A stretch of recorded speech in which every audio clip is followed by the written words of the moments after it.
नमस्कार. अंबानगरी बातमीपत्रात आपलं मनपूर्वक स्वागत. अमरावती आणि परिसरातील काही ताज्या घटनांसह मी विवेक. बातमीपत्रात प्रारंभी एक नजर ठळक बातम्यांवर.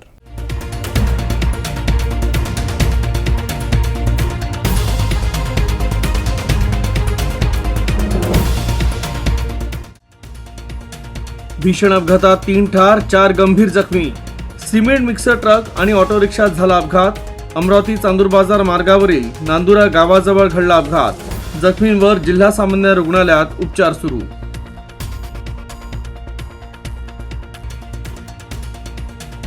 ₹23 लाख लूट प्रकरणी व्यवस्थापक आणि चालकच निघाले चोर. मोपेड स्वारांनी 23 लाख रुपये लुटून नेल्याचा केला होता बनाव. येवदा पोलिसांनी तक्रारीच्या अवघ्या 12 तासातच लावला छडा.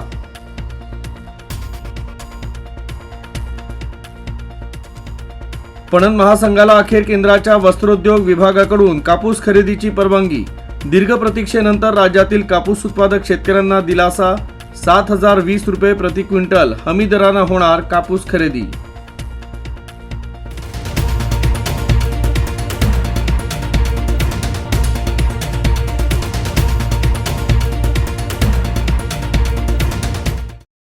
आणि आता सविस्तर वृत्त.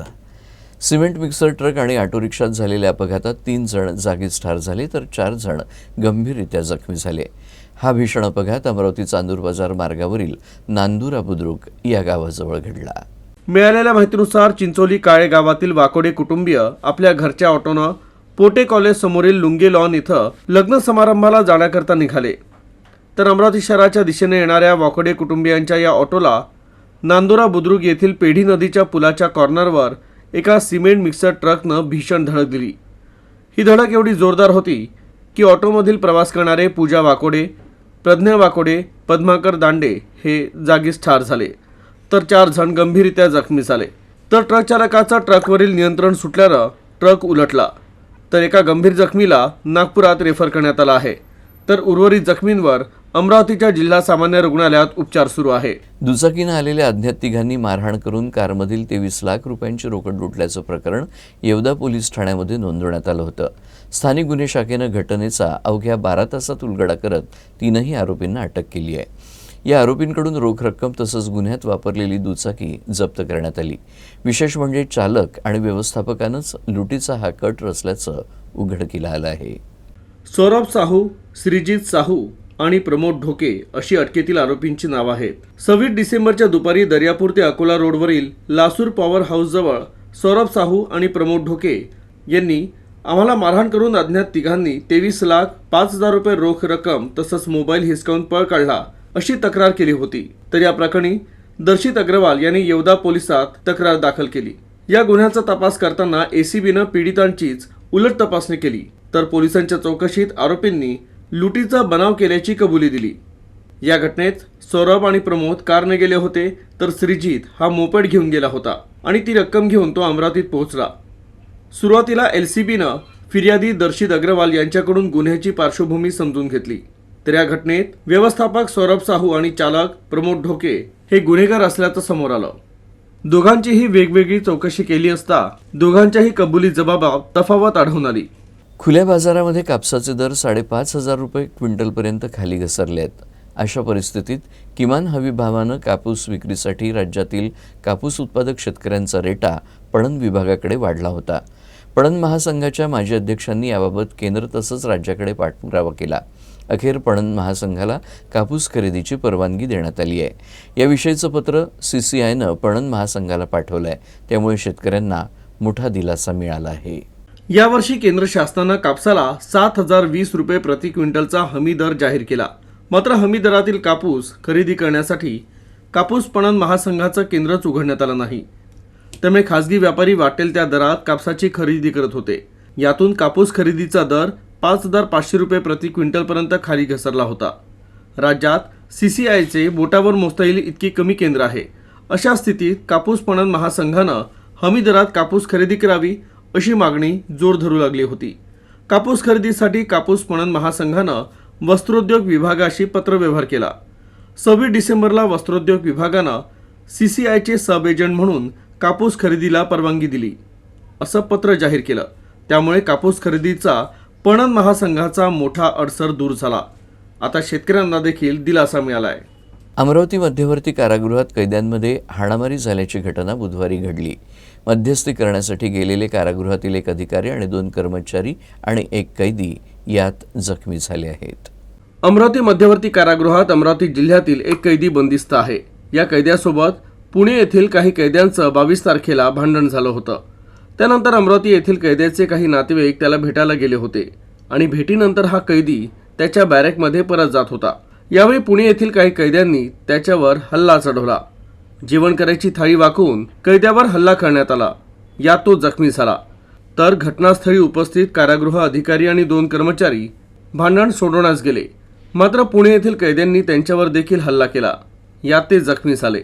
घटनेची माहिती मिळताच पोलीस उपायुक्त सागर पाटील यांच्यासह QRT पथक आणि पोलिसांचा ताफा कारागृहात दाखल झाला. अमरावती येथील जखमी कैदी, अधिकारी आणि कर्मचाऱ्यांना कारागृहातील रुग्णालयात उपचारासाठी दाखल करण्यात आलं. तर हल्लेखोर पुणे येथील कैद्यांवर कारवाईची प्रक्रिया सुरू आहे. तर या प्रकरणी अमरावती शहरातील फ्रेझरपुरा पोलिसात तक्रार देण्यात आली आहे. अमरावती जिल्ह्यातल्या खोलापूर पोलीस ठाणे हद्दीत येणाऱ्या चंडिकापूर शिवारातील मरीमाता मंदिरात चोरी झाली. तुर्तास पोलीस चोरट्यांचा शोध घेत आहेत. खोलापूर पोलीस ठाणे हद्दीत येणाऱ्या चंडिकापूर शेत शिवारातील पूर्णा नदीच्या तीरावर वसलेल्या पुरातन मरीमाता मंदिरात चोरी झाली. 10 किलो वजनाची पितळी कळस, 11 किलोची घंटा, 550 ग्रॅम चांदीची भांडी, दानपेटीतील 6,000ची रोकड असा एकूण 53,000 रुपयांचा ऐवज लंपास झाला. ज्ञानेश्वर अडगोकार यांच्या तक्रारीवरून खोलापूर पोलिसांनी चोरट्याविरुद्ध गुन्हा दाखल केला आहे. पुढील तपास सुरू आहे. यानंतरच्या बातम्या थोड्याच वेळात. Gold silver update. Trimurti gold and silver house. शुद्धता ही परंपरा. गोल्ड एवं सिल्वर के निर्माता एवं विक्रेता 1968 से आपकी सेवा में. हमारा पता सराफा बाजार अमरावती.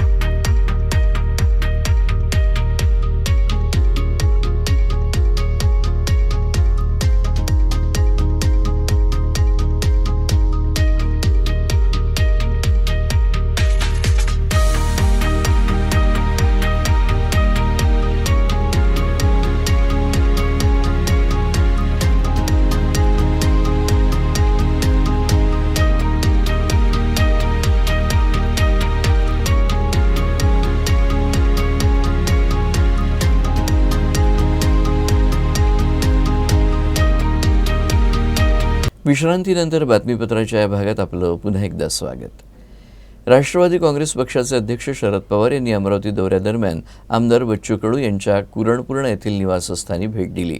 दोघांच्या भेटीची राजकीय वर्तुळात चर्चा सुरू आहे. 10 वर्षांपूर्वी विदर्भ मिल बंद पडली आणि फिनले मिलचा विस्तार इतर ठिकाणी होणार होता. तेव्हा शरद पवार कृषी मंत्री होते. मी आणि RR आबा त्यांना भेटायला गेलो होतो. तेव्हा शंकर सिंग वस्त्रोद्योग मंत्री होते. त्यांच्याशी शरद पवारांनी चर्चा केल्यामुळे ती मिल आपल्याला अचलपुरात सुरू करता आली. याची जाणीव म्हणून आम्ही शरद पवारांना आमंत्रण दिलं होतं.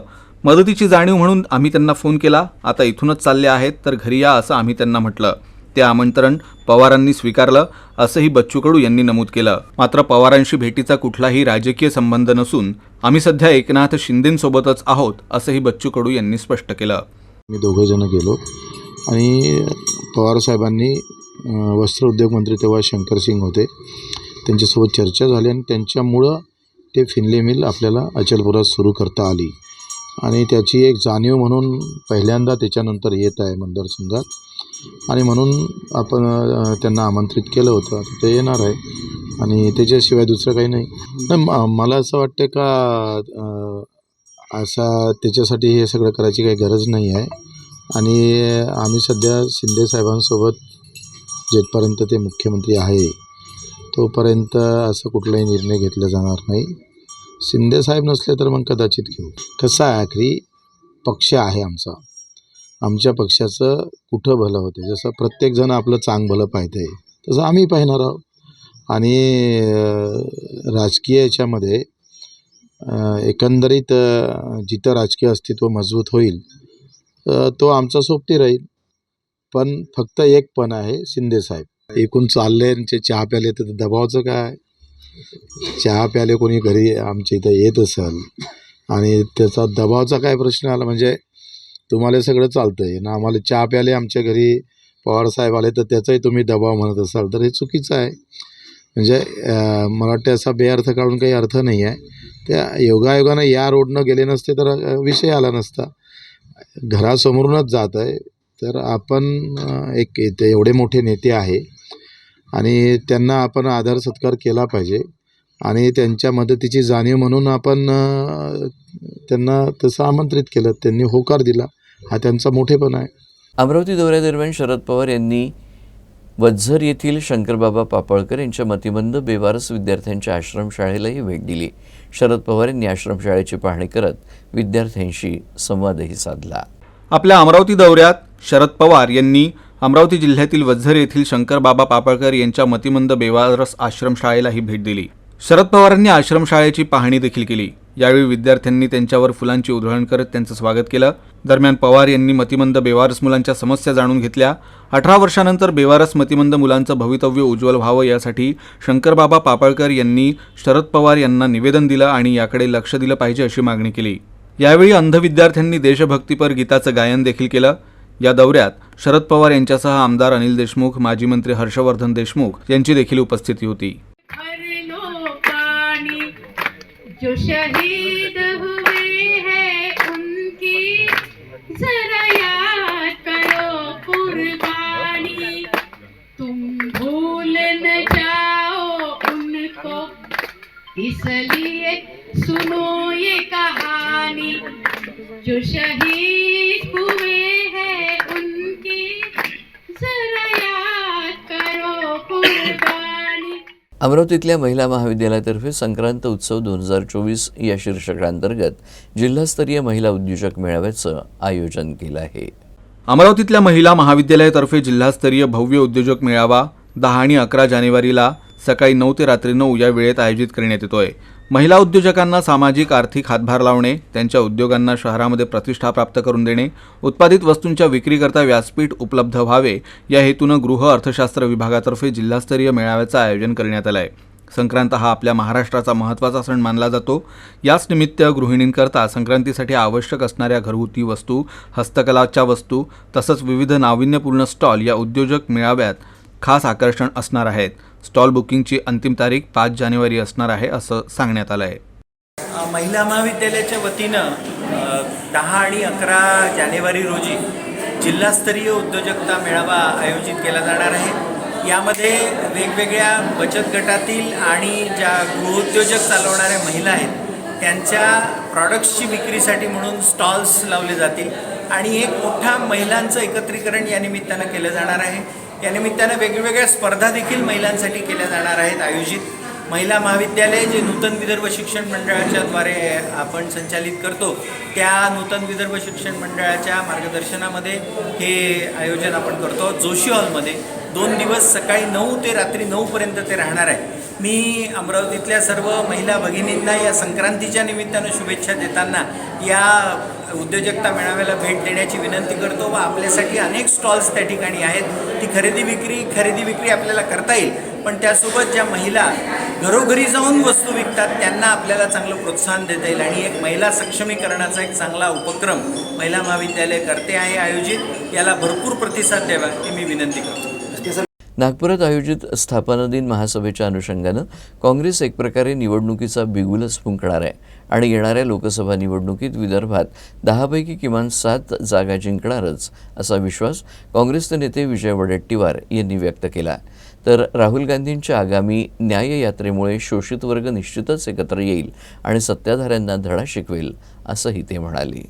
आणि आज विदर्भामध्ये हा स्थापना दिवस साजरा होतो आहे आणि विदर्भामध्ये काँग्रेसला प्रचंड असं वातावरण, पोषक वातावरण आहे आणि विदर्भातून काँग्रेसला भक्कम साथ मिळेल असा पूर्णतः विश्वास आहे. आमचीही काही चाचपणी केली, आमच्याही काही सोर्सेसनी माहिती घेतली, आमच्याही काही सर्वे आहे त्यामध्ये आम्हालाही हे दिसतं आहे की विदर्भामध्ये 10 जागेपैकी किमान आम्ही 7 जागा जिंकू 10 पैकी. हा विश्वास आम्हा सर्वांना आहे आणि त्याचे तसे रिपोर्ट पण आहे. कोणी काही चाळीसच्या गोष्टी करू देत महायुतीवाले, पण ते त्यांचं पितळ आता उघडं पडेल. आणि नागपूरच्या या भूमीतून आम्ही आता लोकसभेचा बिगुल फुंकणार आहोत. राहुलजी प्रचंड मेहनत करत आहेत. त्यांची पुन्हा मणिपूर ते मुंबई असे 85 जिल्ह्यातून अनेक राज्यातून ती यात्रा आता सुरू होते. ती यात्रा जरी बसनी असली तरी त्यामध्ये अनेक गावातून प्रवास हा पायी होणार आहे. तर नागपुरात काही ठिकाणी राहुल गांधींसह काँग्रेस नेत्यांच्या बॅनरला काळे फासल्याच्या घटनेवर देखील विजय वडेट्टीवार यांनी प्रतिक्रिया दिली. काही लोकांच्या मनात भीती आहे. ज्यांनी काळा फासला त्यांची मनोवृत्ती दिसते. असं काम केवळ भाजपवालेच करू शकतात, अशी प्रतिक्रिया वडेट्टीवार यांनी दिली. तर याची चौकशी होऊन कारवाई व्हायला हवी, असंही ते म्हणाले. घाबरलेली लोक अशा पद्धतीची प्रवृत्ती घाबरलेली लोक करत असतात. काय तोंडाला फासून स्वतःच्याच तोंडाला फासं लावून घेण्याचं किंवा फासण्याचं काम विरोधकांनी केलेलं आहे.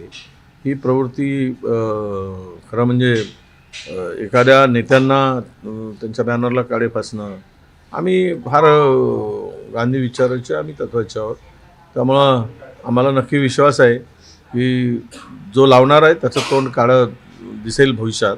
कोरोनाच्या नवीन व्हेरियंटबाबत केंद्र सरकारनं राज्य सरकारांच्या आरोग्यमंत्र्यांसोबत व्हिडिओ कॉन्फरन्सिंगद्वारे बैठक घेऊन सतर्क राहण्याच्या सूचना दिल्या आहेत. या संदर्भात माहिती देताना केंद्रीय आरोग्य राज्यमंत्री भारती पवार म्हणाल्या की केरळसोबतच कर्नाटक, तामिळनाडू आणि महाराष्ट्रातही नव्या व्हेरियंटचे रुग्ण आढळून आले आहेत. मात्र सध्या घाबरण्याची गरज नसून केवळ आवश्यक त्या उपाययोजनांचं पालन करणं गरजेचं आहे. केंद्रानं सर्व राज्यातील रुग्णालयांना सतर्क राहण्याचे आदेश दिले आहेत. कोरोना के नए वेरिएंट JN.1 ने दस्तक दे दी है. इसके बारे में जो बातें कही जा रही हैं कि अब तक जो वेरिएंट है उससे बहुत ज़्यादा तेज़ी से फैलता है, लेकिन ये भी कहा जा रहा है कि ये वेरिएंट पिछले वेरिएंटों से कम खतरनाक है. ये फैलता बहुत तेज़ी से है, लेकिन इसका नुकसान जो है मानवीय शरीर पर बहुत कम है. ऐसे में ज़रूरी है कि जो वैक्सीन देश के लोगों ने ले ली है वो इस वेरिएंट पर कितना प्रभावी है, इसी पर अधिक बातचीत करने के लिए हमारे साथ मौजूद हैं डॉक्टर वसंत खलतकर. आप कोवैक्सीन का जब ट्रायल हो रहा था उसके इन्वेस्टिगेटर भी थे और प्रसिद्ध बाल रोग विशेषज्ञ तो हैं ही, और मौजूदा समय में IPA के नेशनल प्रेसिडेंट भी हैं. सर, ये बताएं कि जो नए वेरिएंट की चर्चा हो रही है इस पर आपका क्या एनालिसिस है? ये जो आजकल बहुत चर्चा में है और सही में हो भी रहा है. Near about all over India 6000 के ऊपर केसेस अपन ने डिटेक्ट किए, जो कि मैक्सिमम केरला में है. और ये JN.1 नाम का वेरिएंट है. जैसे पहले आया बीटा, बाद में डेल्टा, फिर ओमिक्रॉन है. ओमिक्रॉन माइल्ड होती है, ये सब म्यूटेंट बोलते हैं इसको. और ये ओमिक्रॉन का म्यूटेंट जो है तो ये म्यूटेंट है JN.1. तो अभी दो चीज़ें रहती है, एक रहता विरुलेंस और दूसरा रहता मॉर्बिडिटी. तो इम्पैक्ट इसमें क्या रहता है, ये जो विरुलेंस ज़्यादा रहता है उसमें डेथ होने के या कॉम्प्लिकेशन होने के चांसेस ज़्यादा रहते. और इन्फेक्टिविटी जो रहती तो इन्फेक्टिविटी तो स्प्रेड हो सकती. तो अभी ये जो वेरिएंट है इसमें इन्फेक्टिविटी ज़्यादा रहने के चांसेस है, क्योंकि स्कूल में जैसे फ्लू होता है, फ्लू में क्या इन्फेक्टिविटी ज़्यादा रहती है, मॉर्बिडिटी मॉर्टेलिटी कम रहती. वैसा ही ये वेरिएंट है और इसका जो इन्फेक्टिविटी है वो काफ़ी हद तक ज़्यादा अच्छा रहने वाला है. और इसके सब लक्षण फ्लू जैसे सर्दी, खांसी, भूख नहीं लगना, खाना नहीं, वोमिटिंग होना, हेडेक होना, एब्डोमिनल पेन होना और आंखें लाल होना, ये सब चीज़ें इसमें एक सादे फ्लू के जो लक्षण है वो मिल सकते. पर इसकी जो मॉर्बिडिटी उसके कोई शंका नहीं. अब ये इतना अगर मालूम रहा तो भी मुझे लगता है, पर ये मेरे स्टेटमेंट पे आपने ये होना नहीं है.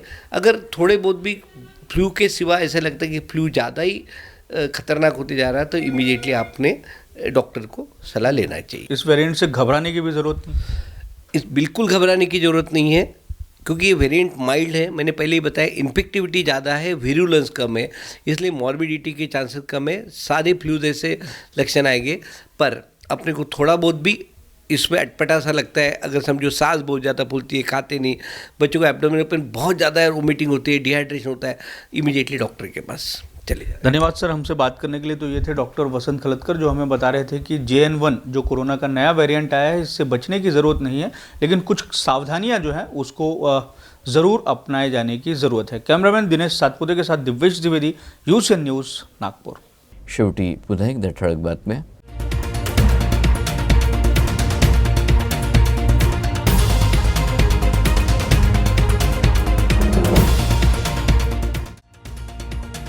भीषण अपघातात 3 ठार 4 गंभीर जखमी. सिमेंट मिक्सर ट्रक आणि ऑटो रिक्षात झाला अपघात. अमरावती चांदूर बाजार मार्गावरील नांदुरा गावाजवळ घडला अपघात. जखमींवर जिल्हा सामान्य रुग्णालयात उपचार सुरू.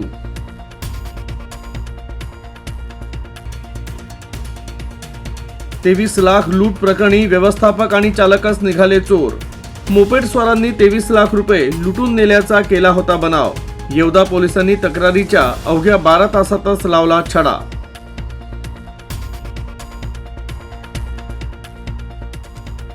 पणन महासंघाला अखेर केंद्राच्या वस्त्रोद्योग विभागाकडून कापूस खरेदीची परवानगी. दीर्घ प्रतीक्षेनंतर राज्यातील कापूस उत्पादक शेतकऱ्यांना दिलासा. 7,020 रुपये प्रति क्विंटल हमी दरानं होणार कापूस खरेदी.